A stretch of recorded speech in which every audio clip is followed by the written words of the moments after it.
خواتین و حضرات، یہ جو چھوٹی سی فلم، اس میں ایک چیز آپ نے جو نوٹس کی ہوگی کہ 622 میں نبی صلی اللہ علیہ وسلم مدینہ میں تشریف لاتے ہیں۔ 622 اور 10 سالوں کے اندر جب مدینہ میں تشریف لاتے ہیں تو 600 مسلمان ہوتے ہیں، صرف آدمی اور عورتیں، اور 10 سالوں میں وہ سارا عرب کا نقشہ بدل جاتا ہے۔ جو جتنی بھی 10 سالوں میں جنگیں ہوتی ہیں، جو ٹوٹل لوگ ان جنگوں میں مرتے ہیں وہ 14 سال، 150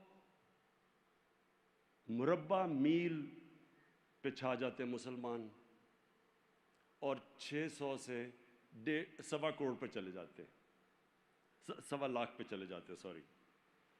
اب کہنے کا میرا کیا مطلب ہے کہ یہ جو ہوا تھا یہ کوئی تلوار کی زور سے نہیں ہوا تھا، یہ ایک دنیا کا بڑا فکری انقلاب آیا تھا، سوچیں بدلی تھی، ذہن بدلے تھے۔ اور یہ جو ہمیں قرآن میں حکم دیا جاتا ہے، اللہ ہمیں حکم کرتا ہے کہ نبی صلی اللہ علیہ وسلم کی زندگی سے سیکھو، ان کی سنت پہ چلو۔ یہ کیوں حکم کرتا ہے؟ یہ ہماری بہتری کے لیے کرتا ہے، کیونکہ یہ جو انقلاب آیا تھا، یہ انقلاب ہمارے، اگر ہم ان اصولوں کے اوپر چل پڑیں تو وہ مسلمانوں کو اٹھا دیتا ہے، کیونکہ یہ تاریخ میں یہ ایک ماڈل بنایا اور پھر اس کو کامیاب کیا۔ جو مدینہ کی ریاست تھی وہ ایک ماڈل بنا اور وہ پھر ساری دنیا پہ پھیل گیا، ساری دنیا کا عظیم سویلائزیشن بنا۔ تو میں آپ سب کے سامنے رکھنا چاہتا ہوں کہ وہ کیا بنیاد کیا تھی، وہ اصول کیا تھے جس کے اوپر مدینہ کی ریاست کھڑی ہوئی۔ اور یہ میں اپنے نوجوانوں کو، خاص طور پہ اس ملک کے نوجوانوں کو، اس چیز سے آگاہ کرنا چاہتا ہوں۔ اور یہ جو اتھارٹی کے ہم نے فیصلہ کیا وہ بھی میں بعد میں آپ کو ایکسپلین کروں گا، لیکن یہ کیوں ضروری ہے؟ کیونکہ میں سمجھتا ہوں کہ ہمارے ملک میں سب کچھ اللہ نے دیا ہے، اس ملک میں کسی چیز کی کمی نہیں۔ جو 3 سال اقتدار میں رہا ہوں تو میں ہمیشہ حیران ہوتا رہا کہ اللہ نے کتنی نعمتیں بخشی ہیں پاکستان کو، لیکن جو راستہ ہے وہ ہمیں اپنا راستہ ٹھیک کرنا ہے۔ اور میں اب سے نہیں، 25 سال پہلے جب میں نے اپنی پارٹی بنائی تھی تو ہم نے اپنا ویژن اپنی دیا تھا کہ مثالی اسلامی فلاحی ریاست، مطلب کہ مدینہ کی ریاست۔ یہ 25 سال پہلے ہماری ویژن تھی، ہمارا نصب العین تھا ایاک نعبد و ایاک نستعین۔ اور میں تب بھی اس نتیجے پہ پہنچ گیا تھا کہ اگر اس قوم نے ایک عظیم قوم بننا ہے تو اس کو وہ اصولوں پہ جانا پڑے گا۔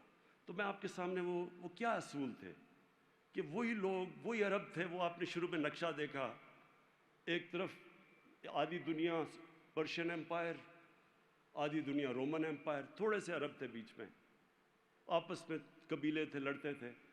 تو وہ کیا ہوا کہ 622 سے لے کے 632 تک وہ کیا ہوا کہ وہ دو لوگ دنیا کی امامت کرنے شروع کر دیا، اور اگلے 20 سالوں کے اندر وہ موراکو سے لے کے تو ہندوستان تک پہنچ گئے، سینٹرل ایشیا تک پہنچ گئے۔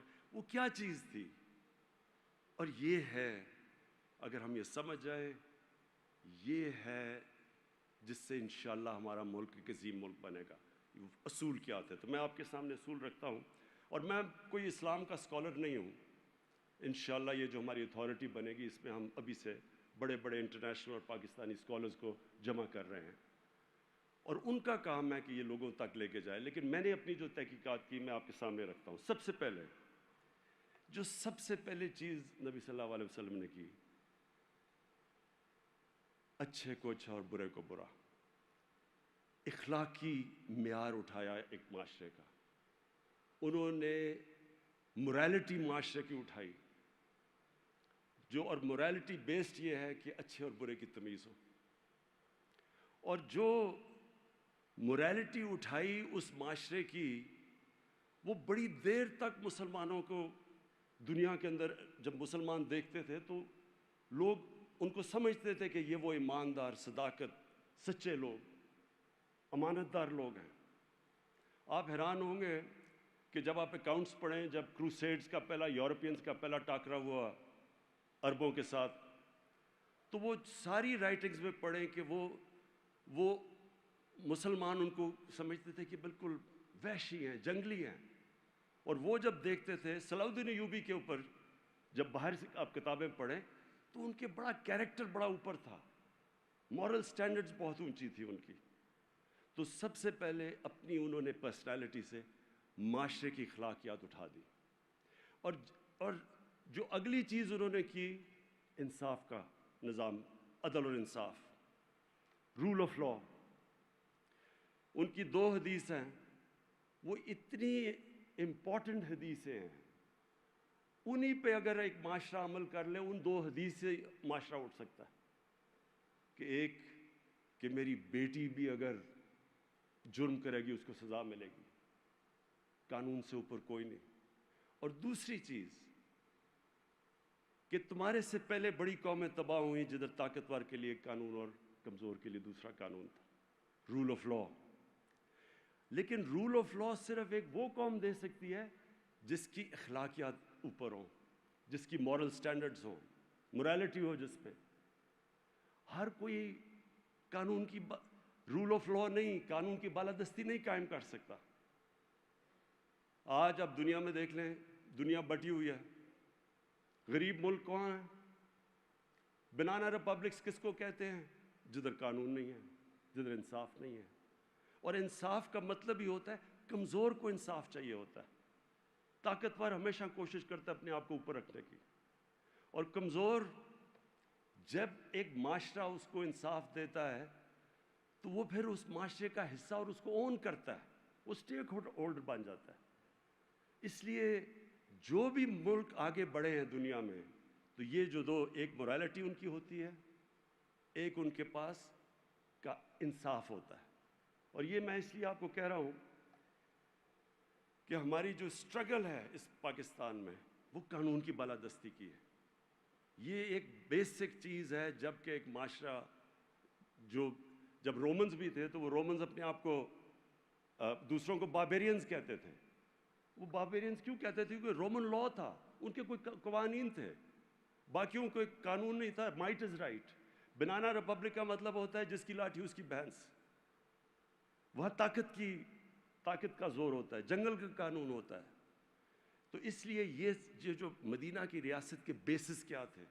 مورالٹی اور پھر قانون کی بالادستی، رول آف لا۔ تیسری چیز، فلاحی ریاست، دنیا کی تاریخ میں پہلی دفعہ ایک انسانیت کا نظام آیا، انہوں نے ایک ریاست بنائی جدھر ریاست نے ذمہ داری لی اپنے کمزور طبقے کی، یہ پہلی ویلفیئر اسٹیٹ بنی تھی دنیا میں، اور یہ اسٹیٹ نے انسانوں کو پھر نچلے طبقے کو اوپر اٹھا دیا۔ جب ایک ریاست لوگوں کی بنیادی ضروریات پوری کرتی ہے تو وہ لوگ بھی جڑ جاتے ہیں اسٹیٹ کے ساتھ۔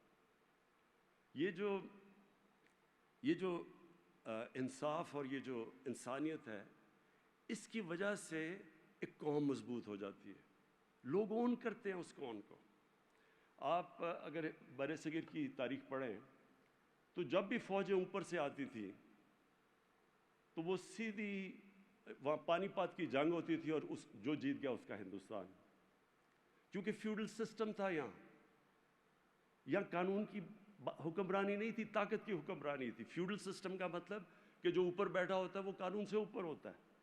لیکن افغانستان جو ہے اور جو ہمارا قبائلی علاقہ، اس کے اندر ایک جوری سسٹم تھا جس کو جرگہ کہتے ہیں، لوگوں کو انصاف ملتا تھا۔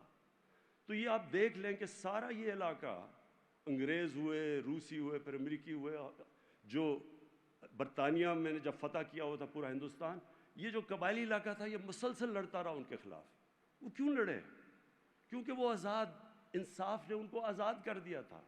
اور آزاد لوگ وہی لڑتے ہیں اپنی آزادی کے لیے. اگر میرے پاس آزادی نہیں ہے، اگر فیوڈل سسٹم ہے، تو مجھے کیا فرق پڑتا ہے کوئی باہر سے آ کے اوپر حکومت کر لے.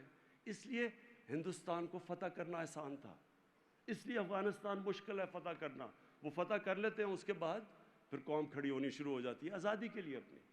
تو یہ جو مدینہ کی ریاست میں انہوں نے انصاف دیا اور پھر لوگوں کی بنیادی حقوق دیے، ان کی جو بنیادی ضروریات اسٹیٹ نے پوری کی. اور تیسری چیز، اس میں میرٹ آ گئی. آپ اگر اسلام میں یہ جو پچھلی تاریخ ہے، یہ جو ایک دم ساری دنیا میں چھا گئے، اس میں بہت بڑی وجہ میرٹ تھی. جو بھی اچھا پرفارم کرتا تھا، جو جنرل، وہ اوپر آ جاتا تھا. کوئی کسی کا یہ رائٹ نہیں تھا کہ ہمیں صرف بڑا عہدہ مل رہا ہے. حضرت بلال ایک غلام تھے. حضرت بلال کا عہدہ فائنانس منسٹر بن چکے تھے، 2 ایکسپیڈیشنز لیڈ کی تھی. سلمان فارسی تھا، ایک دم مسلمان ہوا، اس میں صلاحیت تھی، وہ اوپر چلا گیا. تو جو بھی ان کے امت میں جوائن کرتا تھا، اگر اس کے اندر صلاحیت تھی، وہ اوپر چلا جاتا تھا. تو میرٹ کا سسٹم تھا. پھر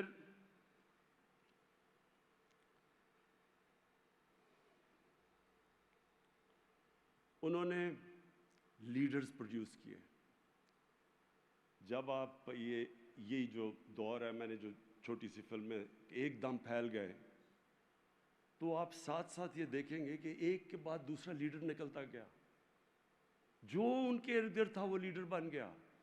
سارے صحابہ لیڈر بن گئے، کیونکہ ان کی انہوں نے جو ان کے اندر کیریکٹر بلڈنگ کی. اچھا، وہ کیا صلاحیتیں تھی، وہ لیڈر بن گئے. لیڈر کے اندر کیا کوالٹیز ہونی چاہیے؟ سب سے پہلے صادق اور امین. کبھی بھی کسی کی رسپیکٹ نہیں کرتی جو کہ ایماندار نہ ہو، سچا نہ ہو اور امانت دار نہ ہو، انصاف نہ کر سکے. کسی فیلڈ کے اندر کرکٹ کیپٹن کی بھی رسپیکٹ نہیں ہوتی. کوئی اگر ادارہ چلا رہا ہے، رسپیکٹ تب ہوتی ہے جب یہ صادق اور امین. اور پھر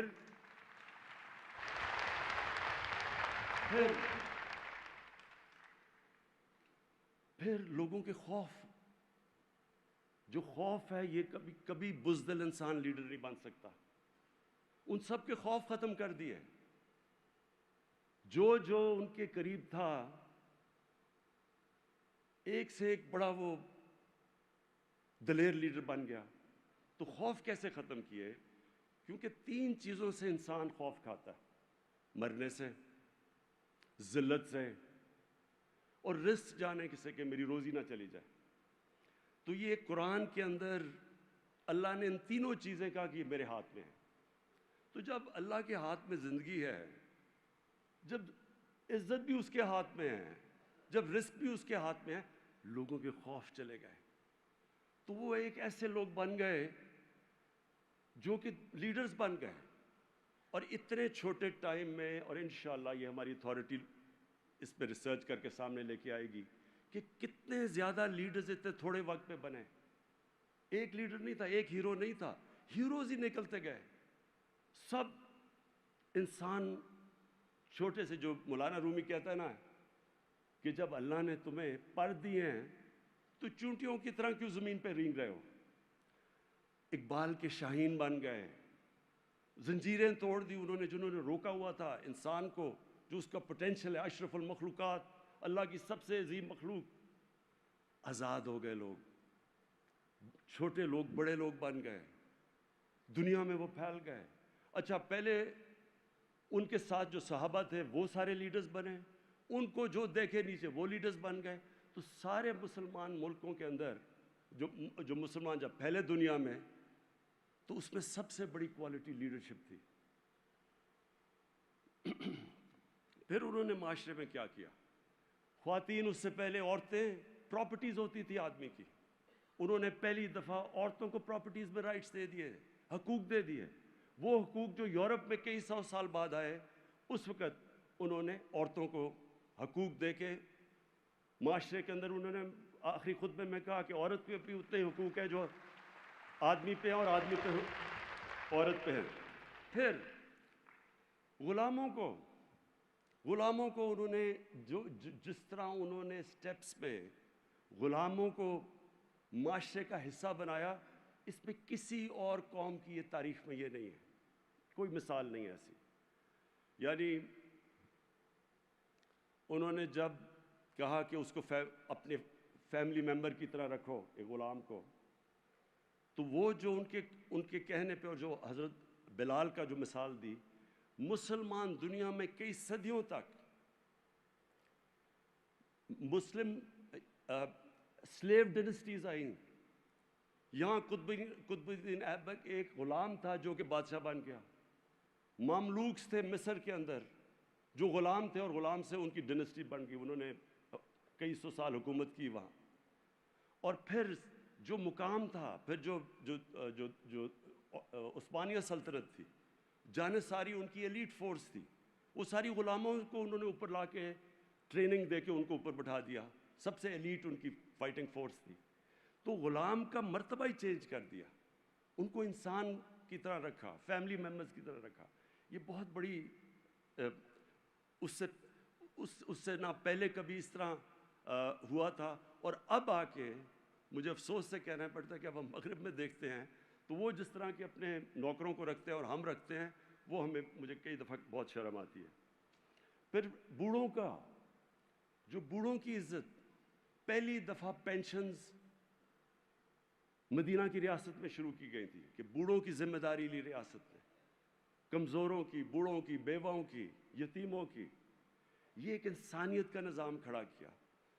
تو جب آپ دیکھیں دنیا میں اپنی تاریخ دیکھیں تو کون تھے وہ جو ہماری ہندوستان کی تاریخ دیکھ لیں، جتنے بڑے بڑے صوفی تھے یہ سب عاشق رسول تھے.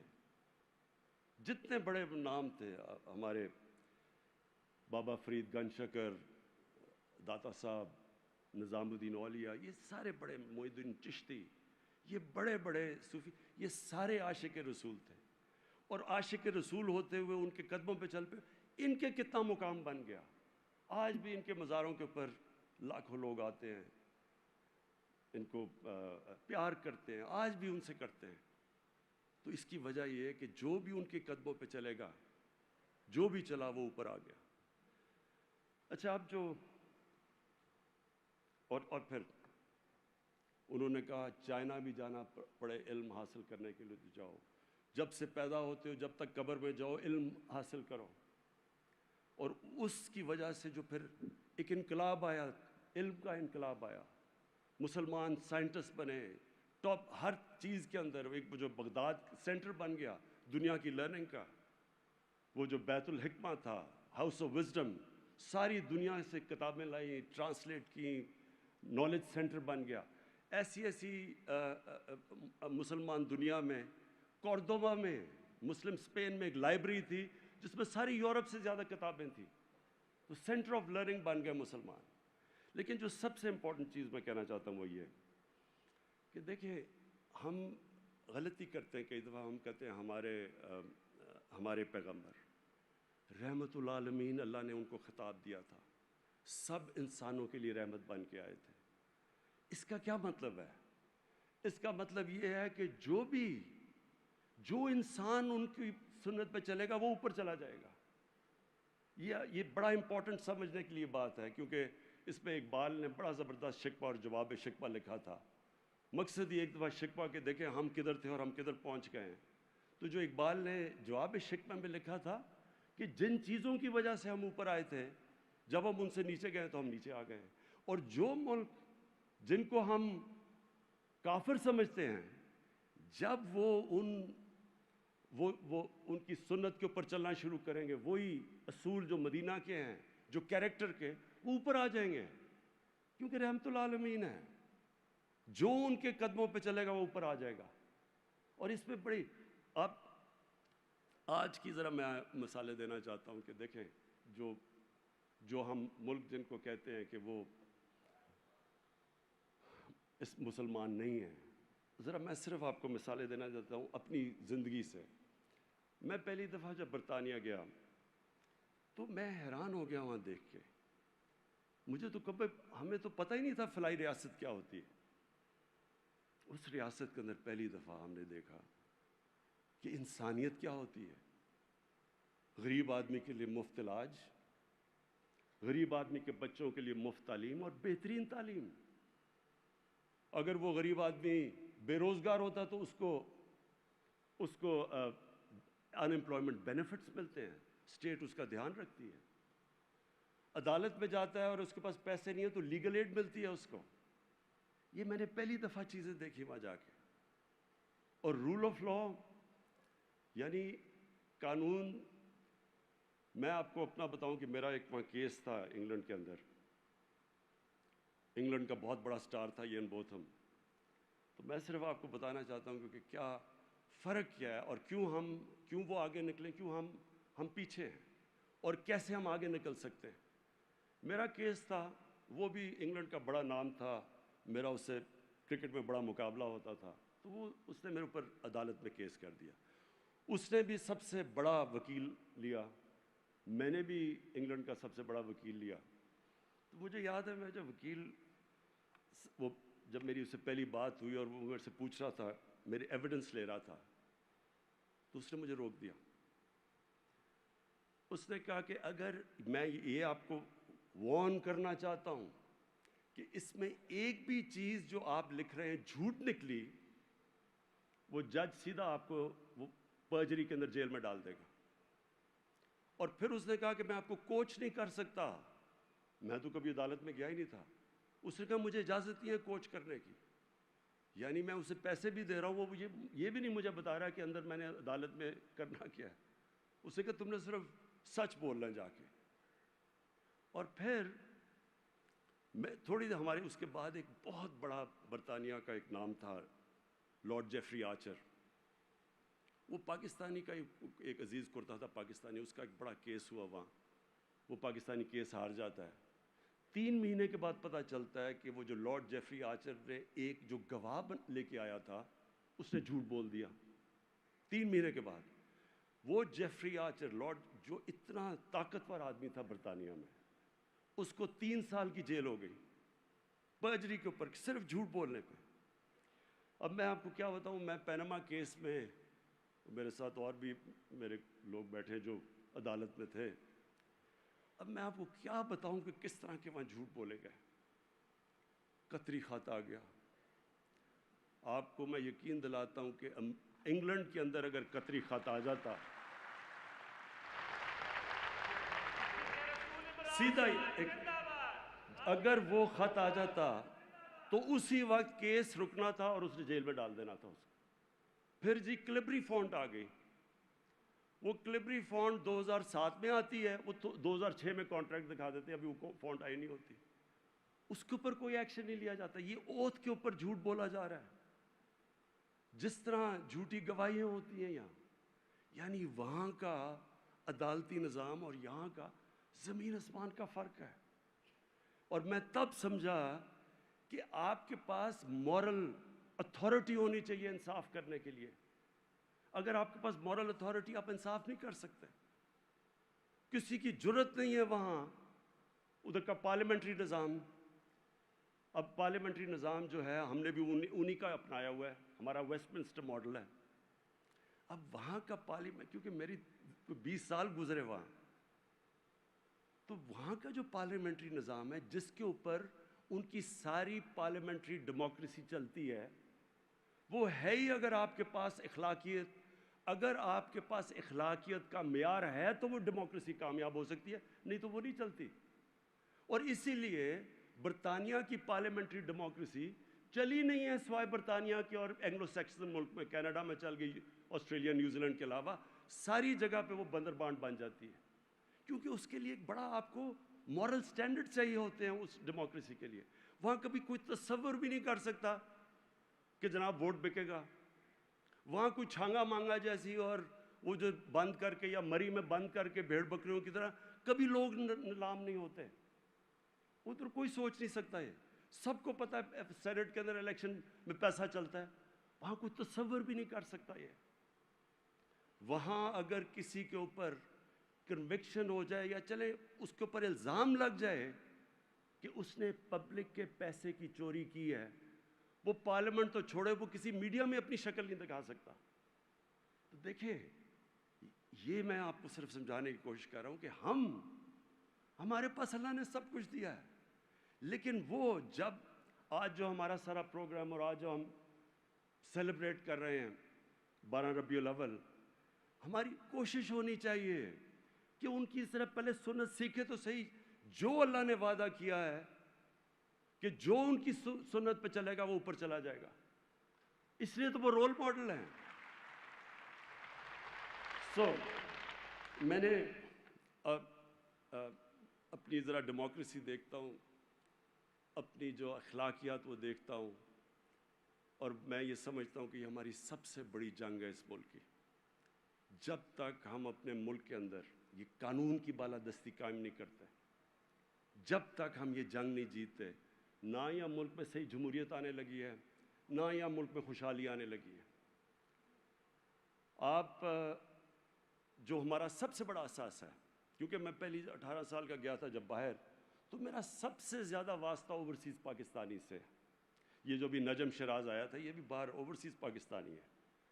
سب سے زیادہ میرا ان سے واسطہ ہے، کیونکہ میں پہلے کرکٹ کی وجہ سے ان سب کو میری ملاقات رہتی تھی ان سے، اور اس کے بعد جب میں شوکت خانم کے لیے پیسے اکٹھے کیے، بڑے پیسے اکٹھے کرنے تو سب سے زیادہ مدد میری اوورسیز پاکستانیز نے کی. تو میرا ان سے رابطہ سب سے زیادہ تھا.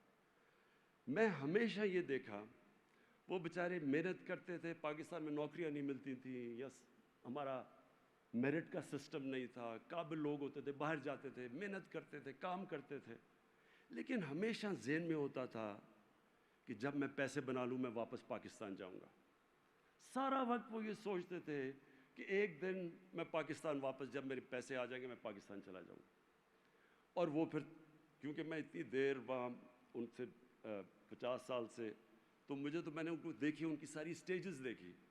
وقت آ گیا، پیسے بھی بنا لیے، بچے کوئی 12-13 سال 15 سال کے ہو گئے، پاکستان آ گئے، پاکستان میں بزنس شروع کی، پہلا فراڈ ہوا، دوسرا فراڈ ہوا، واپس بینکرپٹ ہو کے واپس چلے گئے. بچے وہ پاکستان میں ایڈجسٹ نہ ہو سکے تو وہ ترستے ہی رہ جاتے تھے. ہم جاتے تھے، وہ پاکستانی کمیونٹی بنی ہوتی تھی، پاکستانی گانے سنتے تھے، پاکستانی کی یادیں آتی تھی، لیکن پاکستان واپس کیوں نہیں آ سکتے تھے؟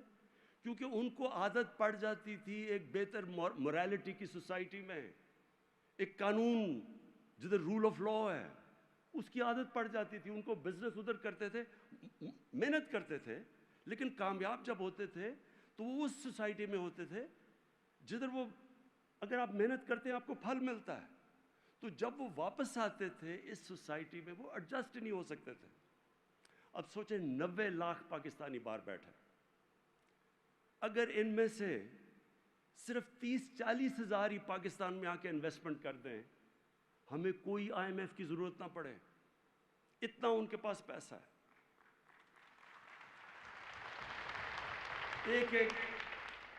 ایک پاکستانی میں جانتا ہوں جس کے پاس صرف اکیلے کی دولت اتنی ہے جتنا ہمارے IMF کا قرضہ ہے. ایسے جانتا ہوں میں وہاں. لیکن ان سے پوچھیں کہ آپ پاکستان کیوں نہیں آتے، وہ پاکستان کا سسٹم ان کو پاکستان نہیں آنے دیتا، وہ ترستے ہیں پاکستان آنے کے لیے. تو یہ جو موریلٹی، قانون کی بالادستی، یہ ہمارے ملک کے لیے، اس لیے اگر ہم نے خوشحال ہونا ہے تو ہمیں ضرورت ہے اس کی. اپنے ملک کو جب تک جو پوٹینشیل آزاد کرنا ہے تو تب تک یہ نہیں ہوگا جب تک ہم اس ملک میں قانون کی بالادستی قائم نہیں کریں گے، جب تک ہم اپنی اخلاقیات کو نہیں اوپر لے کے جائیں گے. اور یہ اللہ نے جب رحمت العالمین کا خطاب دیا تو انہوں نے کہا کہ جو ان کے راستے پہ چلے گا وہ اوپر چلا جائے گا. آپ دیکھ لیں، آپ برطانیہ کے اندر ایک بڑا زبردست ایک سیکنڈ ورلڈ وار میں ایک انسیڈنٹ ہے کہ ہٹلر کی فوجیں سارا یورپ فتح کر لیا، انہوں نے سارا یورپ فتح ہو گیا.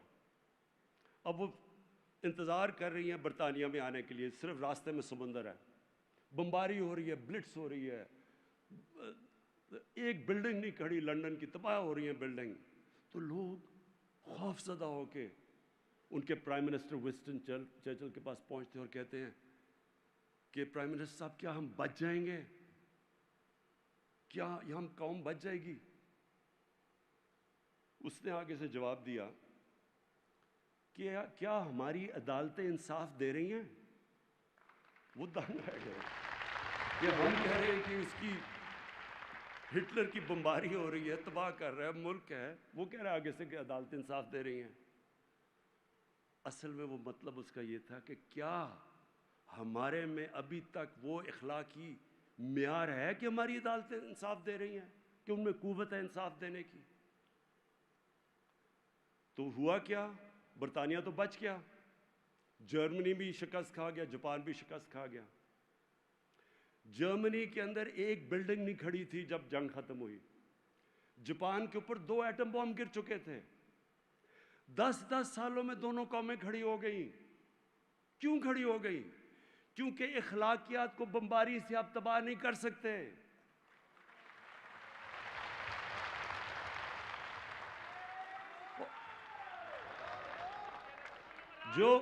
اور دوسری طرف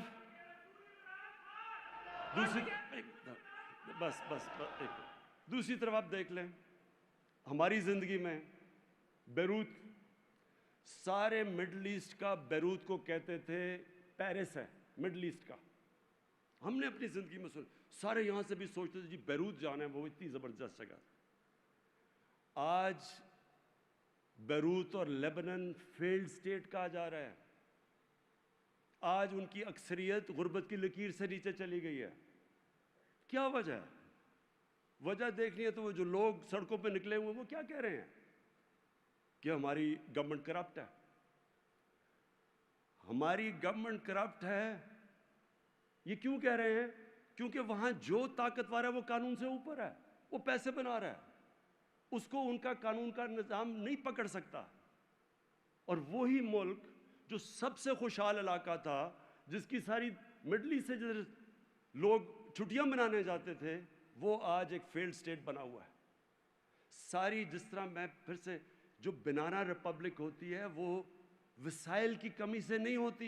ایک غریب قوم وہ اس لیے ہوتی ہے وہاں قانون نہیں ہوتا، انصاف نہیں ہوتا. جو یہ فیکٹ آئی پینل کی رپورٹ ہے، اور یہ میں پھر سے بار بار دہراتا ہوں، یہ ضرور سمجھ لیں، یہ ہمارے لیے یہ غور کرنے کی، غور و فکر کرنے کی ہے. یہ fact I panel United nations کے سیکرٹری جنرل نے ایک بڑے ماہروں کی پینل بنائی. اس نے پوچھا بتاؤ یہ غربت کیوں بڑھتی جا رہی ہے ان ملکوں میں، ڈیولپنگ ورلڈ میں، اور امیر اور غریب ملک میں فاصلے کیوں بڑھتے جا رہے ہیں؟ تو انہوں نے سال لگا کے رپورٹ تیار کی، اور اس رپورٹ میں وہ یہ کہتے ہیں کہ ہر سال ہماری طرح کے، پاکستان کی طرح کے ملک جن کے ملک میں رول آف لا نہیں ہے، طاقتور کو قانون کے نیچے لانے کی ان کی مورل سٹرینتھ نہیں ہے، ان کے پاس وہ اخلاقیات نہیں ہے کہ طاقتور کو قانون کے نیچے لانے کے لیے ان کے قانون کے نظام میں ادھر سے 1000 ارب ڈالر ہر سال چوری ہو کے، منی لانڈر ہو کے آف شور اکاؤنٹس میں جاتا ہے، اور لندن اور بڑے بڑے شہروں کے اندر جا کے پراپرٹیز لی جاتی ہیں.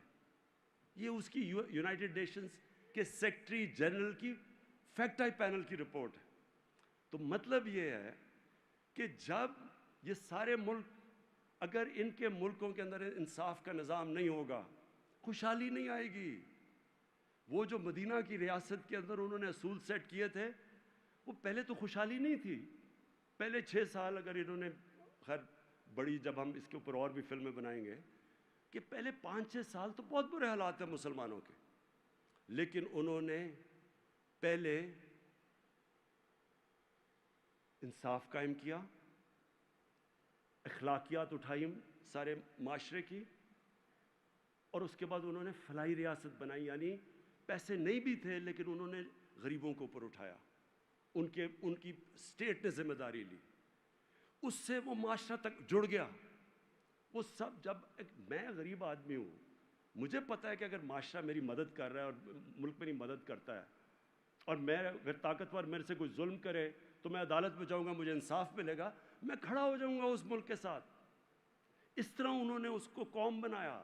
پہلے تو قبیلوں میں بٹے ہوئے تھے, وہ کیسے ایک دم سپر پاور بن گئے؟ کیونکہ ان ساروں کو پتا تھا کہ یہ جو ریاست ہے یہ ہماری ہے.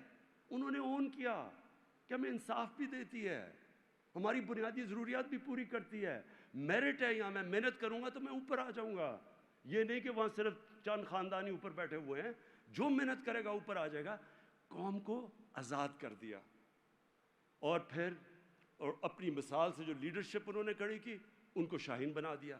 تو لیڈرز بھی بن گئے, قوم بھی آزاد ہوگی, اس قوم پھیل گئی دنیا پہ. تو ہمارا چیلنج اب کیا ہے؟ ہمارا چیلنج یہ ہے کہ ہمارے جو یوتھ ہے, ہمارا جو نوجوان ہے اس ملک کا, اس کو ہم صحیح طرف لگائیں, اس کا راستہ ہم صحیح کریں. اکثریت اس ملک کے نوجوانوں کی ہے, اور میں اپنے نوجوانوں کو یہ پیغام دینا چاہتا ہوں کہ دیکھیں, مجھے تو اللہ نے سب کچھ دے دیا. میں وہ ایک خوش قسمت انسان ہوں جس کو کوئی کسی قسم کی ضرورت نہیں ہے. جو میں چاہتا تھا, جس طرح کی جو بھی چیز ہے, اللہ نے تو مجھے سب کچھ دے دیا. میں صرف یہ چاہتا ہوں کہ میں پہلی جنریشن تھا اس ملک کی, ہمارے ماں باپ غلام ہندوستان میں پیدا ہوئے تھے. ہم بچپن میں ساری وقت کہانیاں سنتے تھے جو ماں باپ ہمیں بتاتے تھے کہ تمہیں نہیں پتہ غلامی کیا ہے, کس طرح انگریز یہاں حکومت کرتا تھا, کس طرح ہماری کوئی حیثیت نہیں تھی. تو ہم بڑے ہوئے تھے اس چیز سن کے. اور پھر ہم نے اپنے ملک کو اوپر جاتے دیکھا. یہ یاد رکھو, آج سے 50 سال پہلے پاکستان اوپر جا رہا تھا, یہ سارے خطے میں سب سے تیزی سے ترقی کر رہا تھا. اور پھر ہم نے اس کو نیچے آتے دیکھا, اور اس کو ہم نے ادھر. تو میری کوشش ایک ہے کہ ہم واپس ایک وہ ملک جو ایک بہت بڑی خواب تھی پاکستان کی, لا الہ, جس ملک کا نعرہ تھا کہ پاکستان کا مطلب کیا, لا الہ الا اللہ, اس کو کس نے اس ملک کو یاد رکھے. جو ہندوستان میں مسلمان تھے ان کو تو پتا تھا وہ پاکستان کا حصہ نہیں بن سکتے, انہوں نے بھی پاکستان کے لیے ووٹ دی, کیونکہ علامہ اقبال نے وہ خواب دیا پاکستان کا کہ ایک مثالی اسلامی ریاست بنے گی, ماڈل بنے گی سارے مسلمانوں کے لیے. ہم نے وہ نیشن بننا تھا, ہم نے اور وہ ماڈل کیا مسلمانوں کا, وہ مدینہ کی ریاست ہے. تو ہم نے اور پھر پاکستان کی جو آبجیکٹو ریزولوشن وہ کیا تھی, اسلامی فلاحی ریاست, وہ بھی مدینہ کے. ہمارا تو آبجیکٹو وہ تھا. تو یہ جو قادری صاحب نے بھی بات کی کہ ہمیں جس راستے پہ 74 سال پہلے چل جانا چاہیے تھا, وہ انشاءاللہ ہم سفر اب شروع کرنے لگے ہیں.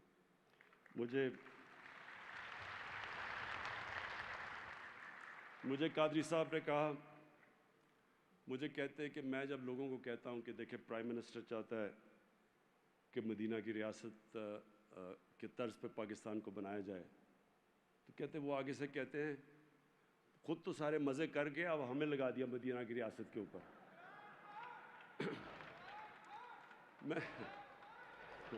میں نے قادری صاحب کو کہا, کہ ہم ایک وقت ایسا تھا, مجھے بھی لوگ کہتے, ہمارے بڑے کہتے تھے کہ آپ یہ کس راستے پہ لگے ہوئے ہیں, یہ غلط راستے پہ ہیں.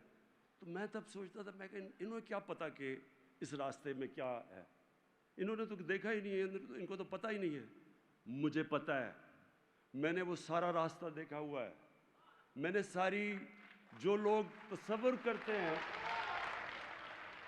یہ ذرا غور سے, میں اپنے نوجوانوں کو پھر سے کہہ رہا ہوں, غور سے ذرا میری بات سنیں. دیکھیں, لوگ ساری وقت امید لگاتے ہیں, ان کو گلیمر اور یہ اور وہ اور فلم سٹارز اور ایکٹرز اور پاپ سٹارز کی یہ کوئی بڑا گلیمرس زمانہ ہے, اور یہ کوئی ایسی چیز ہے جو ہم سارے کوشش کرتے ہیں. رول ماڈلز وہ ہیں, میرے بھی وہی رول ماڈلز تھے. ہم جب HSN کالج سے نکلے تو مجھے تو یہ چیزیں پتہ نہیں تھی اپنے نبی صلی اللہ علیہ وسلم کی. مجھے تو کوئی مدینہ کی ریاست کی صحیح معنی میں سمجھ ہی نہیں تھی. مجھے تو ان کی پوری طرح زندگی کے اندازہ نہیں تھا. ہمیں ایسی ایک لگتا ایسے تھا جب ہم, تب تو بڑے تھوڑے انگلش میڈیم اسکول تھے, تو جب ہم وہاں سے لے کے لگتا ایسے تھا کہ ہمارا جو اپنا کلچر ہے وہ بھی پیچھے ہے, ہم بیکورڈ ہیں, سارا کچھ آگے ہے, ٹیکنالوجی ادھر ہے, وہ ملک آگے نکل گئے, جو وہ کہتے ہیں وہ ٹھیک ہے, اور جو ان کے رول ماڈلز ہیں وہ ہمارے بن گئے. تو ہم ان رول ماڈلز کے پیچھے ہم سب فالو کرتے رہے, اور رول ماڈلز بنتے رہتے ہیں انسان کے. میں پہلے میرے اپنے 2 کزنس تھے, وہ رول ماڈلز تھے, کرکٹرز تھے دونوں. پھر جیسے جیسے آگے گیا پھر اسپورٹس مین, پھر پاپ اسٹار وغیرہ. تو مجھے تو موقع ملا اس ساری زندگی کو اندر سے دیکھنے کا. اور میں تو اپنے تجربے سے آپ کو کہہ رہا ہوں کہ جو اس وقت ہمارے یوتھ کے سامنے چیلنجز ہیں, اگر ہمارے سامنے چیلنجز تھے تو آج یوتھ کے سال میں تو, اور سوشل میڈیا آ گیا, وہ تو بہت بڑھ چکے ہیں چیلنجز. اور میں اس نتیجے پہ ہوں کہ ہم جب تک واپس نہیں جائیں گے, وہ جو ہمیں ان اصولوں کے اوپر نہیں جائیں گے, ہمارا معاشرہ اوپر نہیں آ سکتا, بلکہ بڑے خطرے میں ہے. تو میں اب آپ کو صرف یہ اپنی جو بتاتا ہوں کہ ہمارا مقصد کیا تھا یہ رحمت اللہ عالمین اتھارٹی بنانے کا. اس کا مقصد کیا تھا؟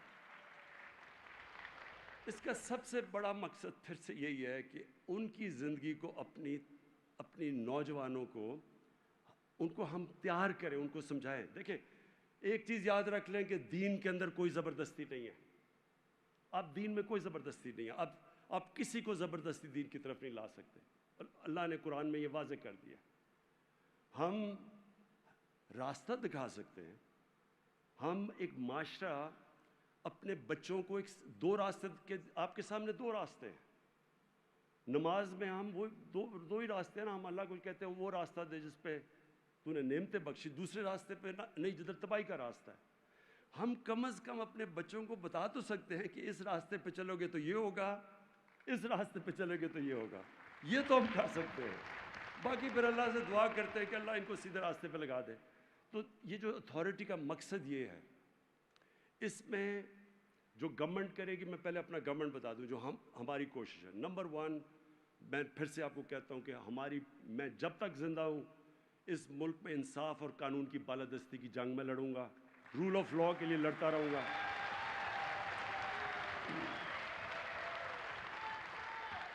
یہ جو لوگ اپنے آپ کو اس ملک میں قانون سے اوپر سمجھتے ہیں, وہ سمجھتے ہیں کہ وہ جو مرضی جرم کریں, یہ اس ملک کا قانون ان کو پکڑنا نہیں چاہیے یا پکڑ نہیں سکتا.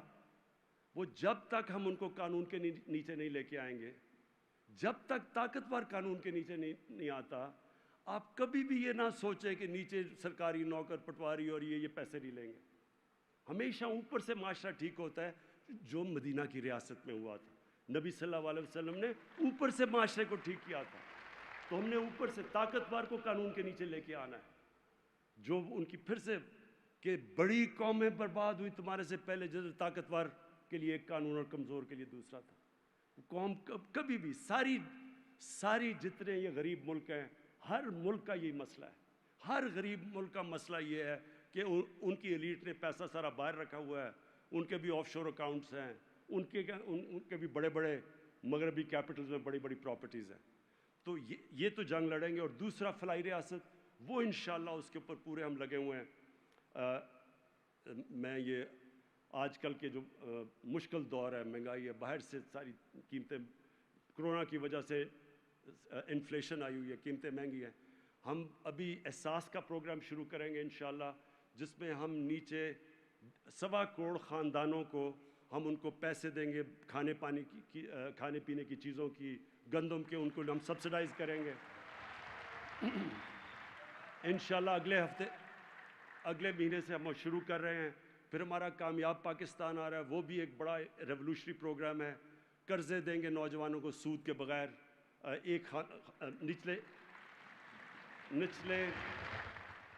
نچلے انشاءاللہ 1.25 کروڑ خاندانوں کو ایک خاندان کے اندر پہلے گھر بنانے کے لیے مائکرو کریڈٹ دیں گے. وہ ہم آرگنائز کر رہے ہیں پیسے کے لیے تاکہ وہ اپنے غریب لوگ اپنے گھر بنا سکیں. دوسرا ان کو سستے قرضے دیں گے, شہروں میں اپنی دکانیں, دیہاتوں کے اندر وہ زرعی چیزیں خرید سکیں. اور تیسرا سب کو پختونخوا میں سب کو ہم ہیلتھ کارڈز دے کے بیٹھے ہیں. مارچ تک پنجاب میں سب لوگوں کو ہیلتھ کارڈ مل جائیں گے کہ ایک غریب گھرانے کے اندر 10 لاکھ روپیہ ہر خاندان کے پاس ہو, کسی بھی ہسپتال میں اپنا جا کے علاج کروا سکے. تو انشاءاللہ یہ ہماری کوشش ہے. لیکن جو اتھارٹی کرے گی, جو خطرہ ہمیں ہے, وہ خطرہ سب سے زیادہ اپنے نوجوانوں کے, جو اس ملک میں بڑی تیزی سے سیکس کرائم بڑھ رہی ہے. یہ بہت بڑا خطرہ ہے معاشرے میں. اور میں آپ کو یہ بتا دوں کہ یہ میں نے خود دیکھا برطانیہ میں. جب میں شروع میں گیا تو 14 کے اندر ہر 14 شادیوں میں 1 طلاق ہوتی تھی. اس وقت نیا وہاں شروع ہوا تھا sex, drugs and rock and roll. یہ ایک نیا کلچر شروع ہوا تھا. فحاشی عام ہو گئی وہاں, پہلے ایسے نہیں ہوتا تھا. آہستہ آہستہ انہوں نے اپنے معاشرے کے اندر جس طرح فلمیں ان کی بدلنی شروع ہوئیں, ٹی وی کے اوپر آنا شروع ہوا, وہ چیز جو پہلے نہیں آتی تھی, ان کے معاشرے کے اندر سب سے پہلے امپیکٹ پڑا شادی کے اوپر, خاندانی نظام کے اوپر. اور وہ جب ان کا خاندانی نظام آہستہ آہستہ ٹوٹنا شروع ہوا تو تب ہمیں سمجھ آئی کہ کیوں یہ پردے کا کانسیپٹ ہے. دیکھیں, پردے کا اسلام کے اندر ایک بڑا کانسیپٹ ہے. یہ صرف یہ نہیں ہے کپڑوں کا, یہ ایک اسلام میں شادی کو پروٹیکٹ کرنے کا کانسیپٹ ہے. وہ اب ایک معاشرے کے اوپر ہے کہ اجتہاد کر کے ڈیولپ کرے کہ کس طرح ہم نے اپنے خاندانی نظام کو پروٹیکٹ کرنا ہے. لیکن جب میں شروع میں گیا تھا تو 14 میں 1 طلاق تھی, اور جب آخر میں 70% طلاقیں ہو گئی وہاں, تو ان کی فیملی سسٹم ٹوٹا. جب آپ ایک معاشرے کے اندر فحاشی بڑھاتے رہتے ہیں, اس لیے ہمارے حضور نے منع کیا ہوا ہے. اس لیے مدینہ کی ریاست میں بھی جب شروع میں خاندانی نظام ٹوٹا ہوا تھا, انہوں نے اس کو لے کے آئے دائرے کے اندر شادی کی اور پروٹیکٹ کی شادی. تو ہمارے لیے تو بڑا امپورٹنٹ ہے. باقی چیزوں میں وہ ہمارے سے آگے ہیں, باقی اخلاقیات میں ہمارے سے آگے ہیں, لیکن ہمیں اپنے لوگوں کو, اپنے بچوں کو, اپنے نوجوانوں کو, اپنے خاندانوں کو بچانا ہے. وہ جو کلچر اس وقت آ رہا ہے, جو اس وقت ملک میں ہمارے نہیں, ادھر سے ہالی ووڈ سے جاتا ہے بالی ووڈ سے ادھر آتا ہے, یہ کلچر ہمارے خاندانی نظام کو تباہ کرے گا. ہالی ووڈ کے اندر جدھر سے کلچر آ رہا ہے, 2.5 سال ہے ایوریج ایک شادی کی. ایک شادی لاسٹ 2.5 سال کرتی ہے وہاں, کیونکہ وہ کلچر کے اثرات ہیں. اس لیے ہم چاہتے ہیں کہ اتھارٹی میں ہم اپنے لوگوں کو, ہمارے اسکالرز آگاہ کریں, بتائیں لوگوں کو کہ اس کا امپیکٹ کیا ہے, کیا اس ملک میں اس کا کتنا امپیکٹ پڑا ہے ان کے خاندانی نظام سے, ہمارے خاندانی نظام پہ. تو جو سب سے بڑا, اور ماں باپ اس چیز کو سمجھیں گے آج جو سن رہے ہیں, بچوں کے پاس جو موبائل فون ہے. اب دیکھیں, انسانی تاریخ میں کبھی بھی بچوں کے پاس ایک ایسی چیز موبائل فون جس کے اوپر ہر قسم کی انفارمیشن ہے, کبھی انسانی تاریخ میں اس طرح کی انفارمیشن بچوں کے پاس نہیں ہے. اس کا طریقہ ہم کوئی زبردستی نہیں کر سکتے, ہم موبائل فون نہیں لے سکتے, ہم سوشل میڈیا نہیں بند کر سکتے, اور جس تیزی سے آگے بڑھ رہی ہے, لیکن ہم کم از کم اپنے بچوں کی تربیت کر سکتے ہیں. ہم ان کو بتا سکتے ہیں, ہم ان کو بتا سکتے ہیں کہ یہ جو کلچر آپ کے سامنے آ رہا ہے, اس کے بڑے برے اثرات ہوں گے آپ کے اوپر, اس کے اوپر کیا اثرات ہوں گے. تو یہ اتھارٹی کا, تو میں اتھارٹی کے اوپر آتا ہوں. نمبر 1 چیئرمین, ہماری جو چیئرمین ہوں گے رحمۃ العالمین اکیڈمی کے, وہ ایک اسکالر ہوں گے جنہوں نے سیرت کے اوپر کتابیں لکھی ہوں گی, پیپرز لکھے ہوں گے, ان کو ایڈمنسٹریٹو ایکسپیرینس ہوگا, ان کے انٹرنیشنل کنیکشنز ہوں گے. کیونکہ کوشش یہ ہوگی, اور میں اچھے ابھی اسکالر سے ملا بھی ہوں, کوشش یہ ہوگی کہ وہ بڑا زبردست کام دنیا میں ہو رہا ہے, بڑے بڑے اسکالرز پاکستان کے باہر زبردست کام کر رہے ہیں. تو یہ اتھارٹی کوآرڈینیٹ کرے گی دنیا میں ہماری جتنے بھی ریسرچ ہو رہی ہے, جو ڈیولپ کر رہے ہیں ہم اسلامک تھنکنگ اور سیرت نبی, تو ان ساروں کو یہ کوآرڈینیٹ کرے گا چیئرمین. نمبر 2, اسکولس کے اندر ہم نے اسکولس کے اندر 8, 9 اور 10 کلاس میں ایک سیرت نبی کا ایک کورس شروع کیا ہے, اور یہ اسکولوں کے اندر مانیٹر کیا جائے گا. یہ ذرا غور سے سن لیں. دیکھیں, کوشش یہ ہوگی کہ یہ ایک اسکالر جو ہوگا, ایک جو نمبر پہلے چیئرمین, اس کے بعد جو دوسرا اسکالر, وہ یہ اسکولوں کے اندر مانیٹر کریں گے کہ یہ جو سیرت پڑھائی جا رہی ہے اس کے کیا اثرات ہیں, اور ٹائم کے ساتھ کریکولم چینج کرنا ہے کیونکہ بڑی تیزی سے سوچ آگے بڑھ رہی ہے, تو اس لیے وہ مانیٹر کریں گے. اور اس کے بعد ایک تیسرا, میڈیا میں ایک اسکالر ہوں گے جو میڈیا کو سنبھالیں گے. اور میڈیا کے اندر کیا ہوگا, سب سے پہلے تو بچوں کے اندر جو انڈاکٹرینیشن ہوتی ہے کارٹون سے, جو کارٹون ہے وہ بالکل ایک بچوں کو ایک مختلف کلچر بتا رہا ہوتا ہے. اس کے اندر ماں باپ کی عزت نہیں ہوتی, اس کے اندر بڑوں کی عزت نہیں ہوتی, وہ بالکل مختلف کلچر ہے. ہمیں اپنے کلچر کے مطابق کارٹونز بنائیں گے, بچوں کو ایک الٹرنیٹ بتائیں گے کہ وہ ہمارا کلچر کیا ہے. تو وہ سیکنڈلی وہ ایک سکولز میں وہ ان کا کام ہوگا. اور پھر جو میڈیا کا جو میڈیا کے اسکالر ہوں گے ان کا یہ بھی کام ہوگا کہ میڈیا کے اندر اچھے جو مضمون سیرت کے اوپر مضمون لکھوائیں, مانیٹر کریں, پروگرامز کریں ٹیلی ویژن کے اوپر, وہ پروگرامز ہوں جو کہ ایک جو ہمارا کلچر ہے وہ سامنے لے کے آئیں, وہ نہیں جو کہ باہر کا کلچر ہے. تو جس طرح میں نے جا کے پریزیڈنٹ اردوغان سے ریکویسٹ کر کے یہ جو ارطغرل پلے جو یہ ٹی وی کے اوپر سیریل ہے وہ لے کے آیا, وہ اس لیے کہ میں نے جب شروع میں بات کی میڈیا کے لوگوں سے اور پروڈیوسر سے, تو انہوں نے کہا کہ یہاں دیکھتے نہیں کوئی, اگر آپ یہ جو ہندوستان کا کانٹینٹ ہے اس طرح کا نہیں لے کے آئے تو لوگ دیکھتے ہی نہیں ہیں.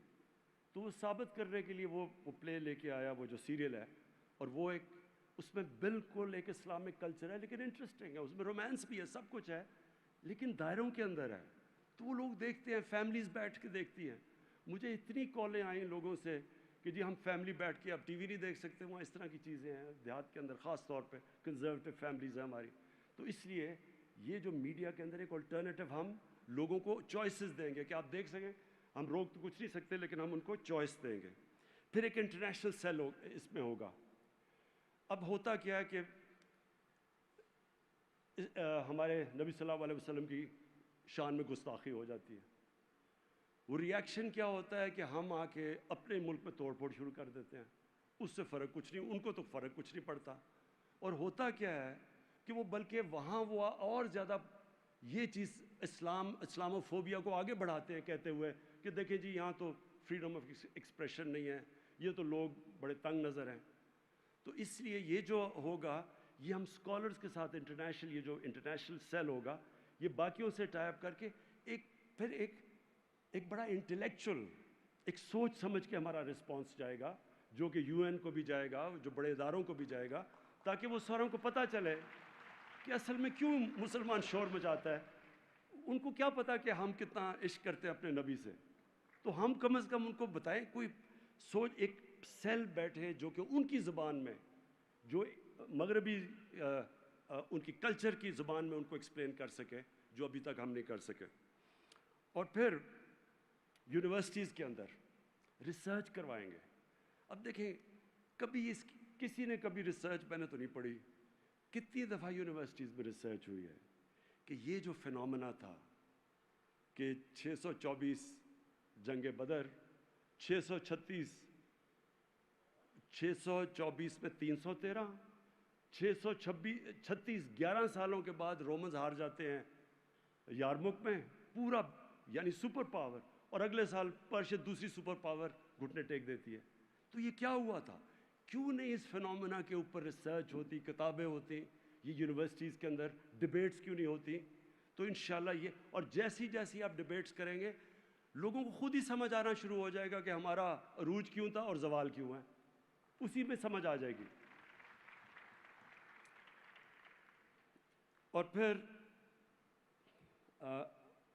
اسپیشل پروجیکٹس, ایک ہمارے اسکالر ہوں گے جو اسپیشل پروجیکٹس کے اوپر بیٹھے ہوں گے. اس کا کیا مقصد ہو کہ جو ہمارے بڑے دن ہے، مثلاً 12 ربیع الاول ہے، اس پہ ان کا کام ہوگا کہ لوگوں کو پھر سے یہ سیرت ایکسپلین کریں. ہم آ کے خوشیاں بنا کے چلے گئے ہیں، کیا ہمیں پتہ ہے کہ ہم جس انسان کے لیے ہم خوشیاں بنا رہے ہیں اس کی اپنے سنت پہ عمل کرتے ہیں؟ یعنی اس کی جو اس نے ہمیں کہا ہوا اپنی امت کو کہ جس راستے پہ چلو، کیا ہم چلتے ہیں اس راستے پہ؟ تو وہ اور پھر عرس ہوتے ہیں، بڑے بڑے ہمارے صوفیہ جن کے بزرگ جو ہیں ان کے بڑے بڑے عرس ہوتے ہیں، اتنے لوگ آتے ہیں، دھمال ہوتی ہے، سب ہوتا ہے، ڈانس کرتے ہیں لوگ، خوشیاں بناتے ہیں، چرس پیتے ہیں اور اس کے بعد چلے جاتے ہیں. کسی نے ان کو بتایا کہ یہ کیوں آپ ان کی خوشیاں بنا رہے ہیں؟ یہ اتنے بڑے بابا فرید کا کیا کلام تھا، وہ سکھ بھی ان کو فالو کرتے ہیں. آپ کو پتہ ہے کہ یہ سارے جتنے ہمارے بڑے بڑے بزرگ تھے یہ انسانیت کے لیے آئے تھے. ابھی آپ وہاں چلے جائیں سندھ کے اندر تو ادھر آپ دیکھیں گے کہ جب عرس ہوتے ہیں تو اس میں ہندو بھی آئے ہوئے ہوتے ہیں، کیونکہ یہ سب انسانیت کے لیے تھے. اور یہ کس کو فالو کر رہے تھے؟ رحمت العالمین کو، جو انسانیت کے لیے آئے تھے. تو سب انسانوں کو اکٹھا کرنے والے تھے. یہ اسلام پیار کا دین تھا. یہ جب عرس پہ جب جائیں تو کم از کم اس سے پہلے ہم بتائیں تو صحیح کہ ہمارا دین تو پیار کا دین ہے. یہ تقسیم کرنا، کبھی بندوق کے نوک کے اوپر کرنا، یہ ہمارا دین نہیں ہے. تو اس لیے ایک اسپیشل پروجیکٹ ہم نے سوچا کہ اس کے اوپر ہو، جو کہ جتنے بھی ہمارے ریلیجس فیسٹیولز ہوں اس کے پیچھے بتائیں تو صحیح کہ ہم کیوں یہ سیلیبریٹ کر رہے ہیں. اور لاسٹلی پھر اسکالرشپس. ہم نے ابھی تک رب العالمین کے رحمت العالمین کی نام پہ اسکالرشپس دیے ہیں، اور ان اسکالرشپس میں ایک پھر یہاں بیٹھ کے جو ہماری اتھارٹی میں ہوگا اس کا کام یہ ہوگا کہ دیکھیں کہ کیا پہلے تو اسکالرشپس میرٹ پہ جا رہی ہیں، آن لائن پورے کمپلینٹس جن اسکالرشپ جو بھی لیں گے ان کے کوئی بھی کمپلینٹس ہیں، مسئلے آ رہے ہیں.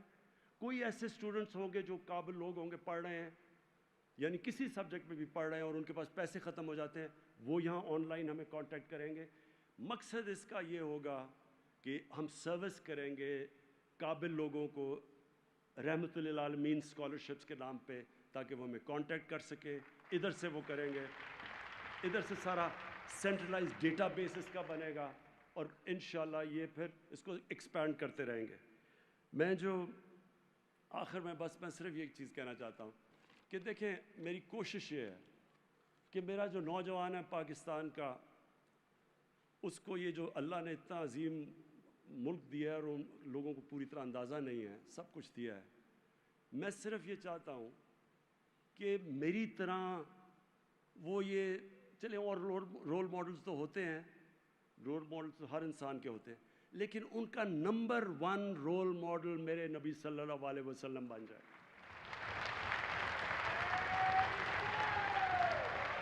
اور ہم پوری طرح، ہماری گورنمنٹ پوری مدد کرے ان کو پورا آگاہ کرنے کے لیے کہ ان کی وہ کیا وجہ تھی، ان کے اندر کیا صفتیں تھیں کہ دنیا میں نہ کبھی ایسا انسان آیا اور نہ آ سکتا ہے، اور جس کو اللہ نے اپنا حبیب مانا. وہ سارے میرے نوجوانوں کو سب کو پتہ چل جائے، تاکہ وہ پھر ہمیں پھر کچھ کرنے کی ضرورت نہیں پڑے گی. یہی ہمارا نوجوان انشاءاللہ اس ملک کو ایک عظیم ملک بنا دے گا. شکریہ.